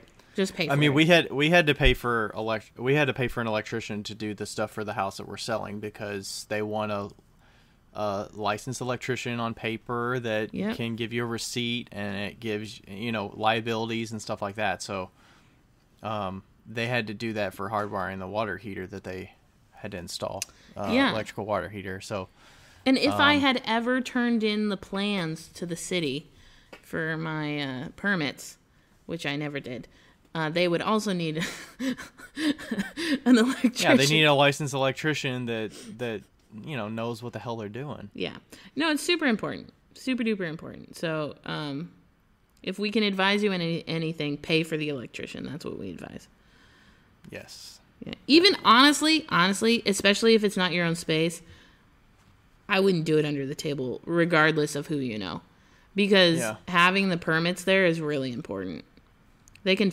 I learned a lot when we were doing it, but I was like, man, electricians, like, that's probably a great freaking profession. Like, so many people need. It's like plumbing. It's people need these services. It's especially if you're selling houses or hooking up. Like, I was actually thinking in the back of my mind recently, I don't know if I should say this, but I was thinking like if I quit my job and stuff, like what would go into like being like getting a licensed electrician and like doing some of that stuff on the side just to make some extra money, like just for people that I know and I'm licensed to do it. Yeah. Like there's probably a demand out there that you could. I think you have to go through a journeyman. I think you have to go through a journeyman program. I think you have to do it like for 4 years. Yeah. Yeah, like it's 4 years. I think so. Yeah. It's no joke, I mean, Yeah, it's not like a.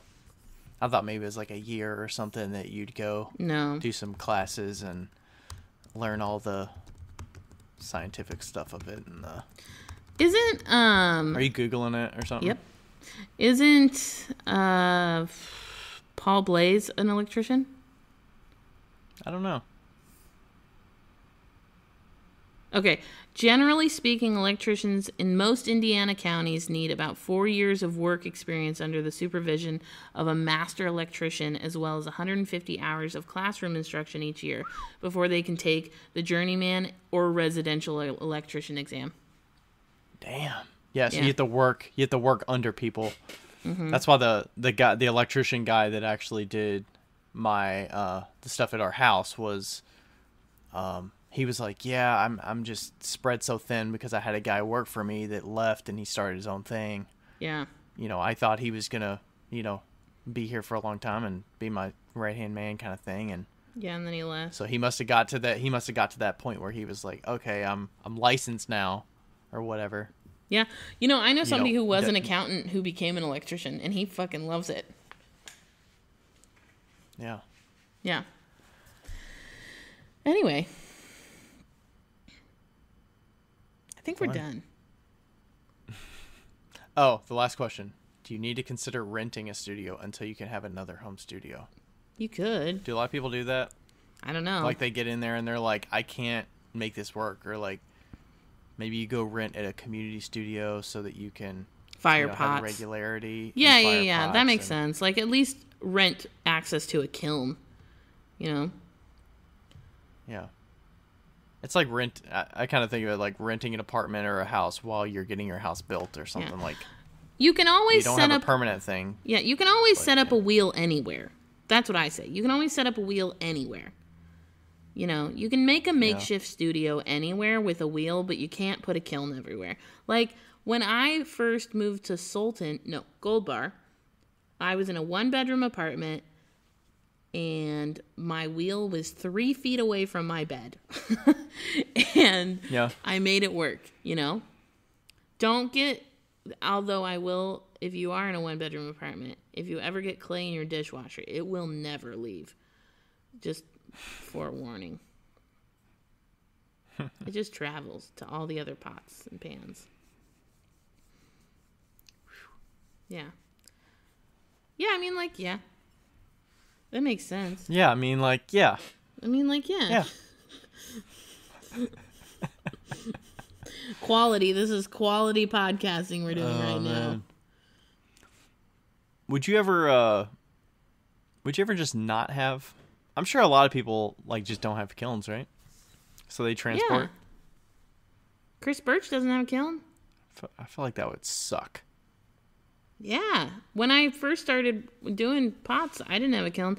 I would double box my Rubbermaid containers so that when the bottom bowed down, it wouldn't move, so I could set it down without the bottom moving. That's a trick, by the way. So, because if it's too heavy, then it'll bow a little bit. Hi, Rachel. And Autumn's jumping around chasing a fly or something, so she's having fun. And and I'd have to transport my pots 30 miles. Oh my gosh. It was terrible. That would be horrible, especially if you had to Transport greenware. Greenware is the worst. Yeah. And people... I get worried about, like, how far do I have to transport my greenware from my studio to the other room? I don't have to go... Yeah. Even, like, going up and down stairs would be like, fuck that. Sarah freaked out when I showed up to the show with just, like, cardboard boxes with pots stacked inside of them. And I was like, dude, you don't even know. Yeah, that's at the finished state. If they're packed in there pretty tightly and they're not moving around that much, like, that's less risky than... I mean, it's like I've transported greenware. It's like I've done that. So it's, I've... The most risky thing I've had to do is transport pots from, like, a show that I demoed at, or, like, a farmer's market. And I had to take, like, bins of, like, damp boxes and pad the pieces that I put in there. Luckily, they firm up a little bit throughout the day, but... I've loaded wet pots on bats into the back of my car. I think I did that once from Baker Hunt. It was at the Twilight event earlier this year in the spring or the fall, and I just had a board, like a drywall board that had pots on it. Yeah. And luckily nothing fell over, but I just sat it in the trunk of my SUV. It was good. So no sudden stops or anything, and it was good. Yeah. That's crazy. Whew. All right. Oof. Good luck, Andrew, with moving. I hope that helped. I don't think we ever talked about moving stuff before, so... We've talked a little bit, but yeah, not in that in depth and or scatterbrained. Yeah, that's all right. Well, what are you gonna do? We're getting... That's half of what people are here for. I know, they're just sitting in their fucking studios throwing pots anyway, so... And laughing and whatever. And probably yelling at us. Hopefully your children aren't listening as well. I think I cussed more in this episode than almost any other episode. Really? I don't know. I think I'm getting worse. I think you're rubbing off on me. I think I am. You remember, like, when we started, you would never cuss. And now you do a lot. I mean, you do in your normal daily life, like when we talk. But. Yeah. Do you when you do your presentation, I'm trying to think if I'm gonna need to. I feel like I'll be more fucking way I'm gonna be able to not say fuck. Like